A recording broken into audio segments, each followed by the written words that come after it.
গ্রামের এক কোণে ছোট্ট টিনের ঘরে থাকতেন রহিম চাচা আর আমেনা চাচি। বয়স তাদের শরীরকে দুর্বল করেছে, কিন্তু মনকে পারেনি হারাতে। ভোরবেলা লাঠি হাতে রহিম চাচা কাজের খোঁজে বের হতে প্রস্তুত হন। আমেনা চাচি বলল, এত সকালে যাচ্ছ, শরীরটা তো ভালো না। রহিম চাচা বলল, শরীর না চললে কি হবে, মন তো এখনও চলছে। আজ কিছু রোজগার না করলে রাতে চুলা জ্বলবে কিভাবে। সারা দিন পরিশ্রম করে সামান্য কিছু টাকা নিয়ে তিনি সন্ধ্যায় ফিরে আসেন। আমেনা চাচি বলল, আলহামদুলিল্লাহ, আজ ভাতের সাথে একটু ডাল হবে। রহিম চাচা বলল, তুমি থাকলে শুকনো ভাতও মিষ্টি লাগে। বৃষ্টির রাতে টিনের চাল দিয়ে পানি পড়ে, দুজন এক কোণে সরে বসেন। আমেনা চাচি বলল, দেখো আমাদের ঘরটা কত দুর্বল।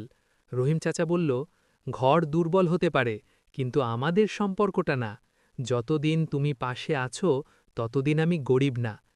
কষ্ট তাদের সঙ্গ ছাড়েনি, কিন্তু তারা একে অপরের হাত ছাড়েননি। শেষ বয়সেও তারা প্রমাণ করে দিলেন, দারিদ্র্য মানুষকে ছোট করে না, ভালোবাসার অভাবেই মানুষকে সত্যিকারের গরিব করে।